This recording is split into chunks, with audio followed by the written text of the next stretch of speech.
Checking in on the new AP Top 25 rankings. Right at the top, still no change. As we said on Saturday night, Georgia would only strengthen its position for number one after the Florida win. They collect 48 first-place votes. That's about 10 more than last week. Create a much larger buffer between the Bulldogs and Michigan at number two. No changes at all in the top five. Georgia, Michigan, Ohio State, Florida State, Washington. Slight bump up for the Oregon Ducks after that win against Utah. Oklahoma falls 3 spots behind Texas. They're down to number 10. Oregon State also taking a spill. Utah taking a spill all the way out of the rankings. North Carolina and Duke. What are our big reactions? What stands out about the new AP Top 25? Why is Louisville behind Notre Dame? Didn't they smash? Didn't they smash the Irish? They have 2 more wins over Power 5 bowl teams. They smashed Duke. They had like a crazy, turnover rain game. That Duke win doesn't count.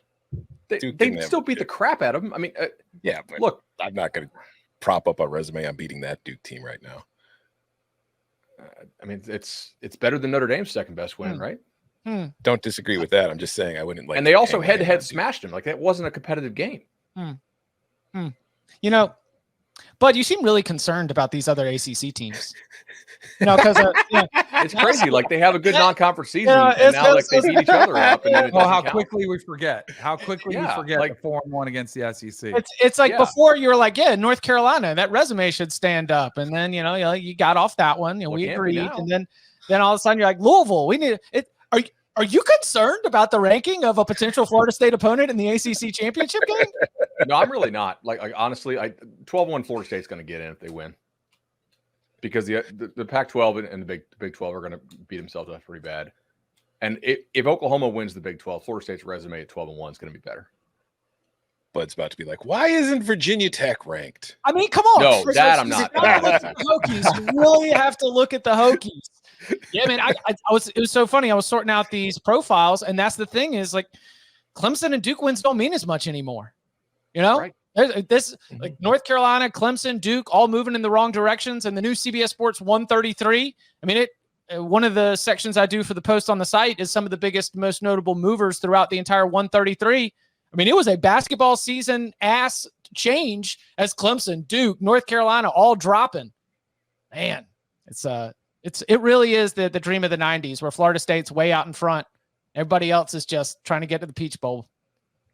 I will say the one thing that's killing Louisville though is the pit loss. Like you can't have a 38-21 loss to that Pitt team and not have it, kind of hurt your ranking in the eyes of some. But I agree with you. Overall, the resume is better. Just Why did Penn State move up? Oh, you want to know? I mean, I get why they did, but they did not look very impressive. And I know everybody struggled, but my goodness, if you ask about direction of Penn State, which way they're headed, I would not say it should be up. I mean, Kirk Kenny, my guy from the San Diego Union Tribune, has Penn State at 5.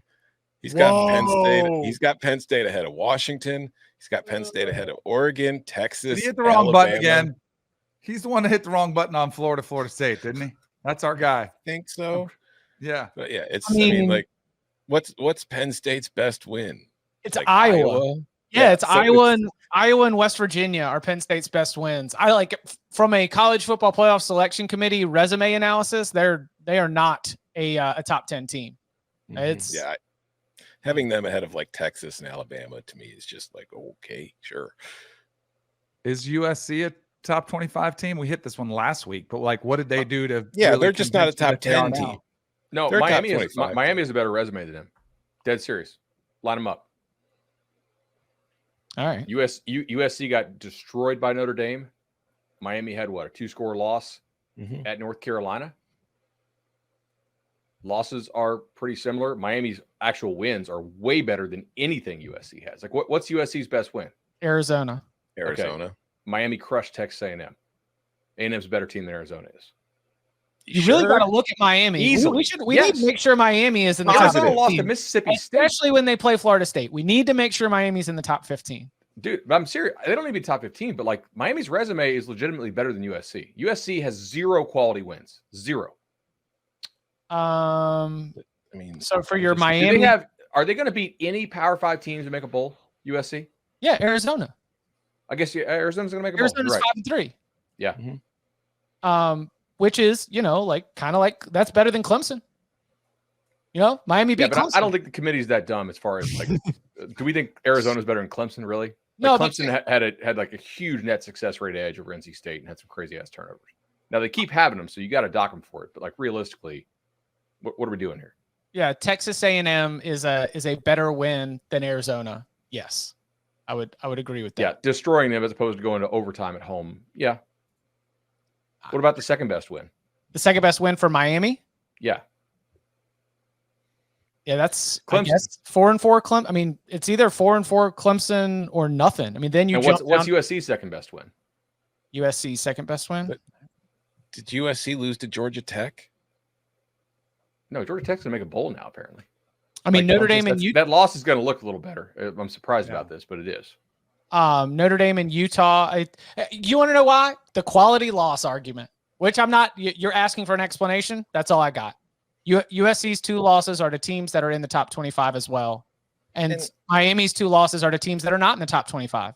And also, Miami's last 2 wins have been 1-score games against mediocre to bad teams. Like, yeah, they blew out, or they didn't. They beat Texas A&M by 2 scores, but like they played much better than Texas A&M that day. But like they've blown out Miami of Ohio, Temple, and Bethune-Cookman against every Power 5 team they've played. They've been kind of in the same kind of struggle that USC is. And A&M, right? They did blow out A&M. 3 scores. They beat them by 15. 15 points. Yeah. Which is that's a good win. Scores. Yes. It's not a bad win. I'm just saying, though, they have not been overly impressive in any of their games. Agreed. But they've been more impressive than USC has.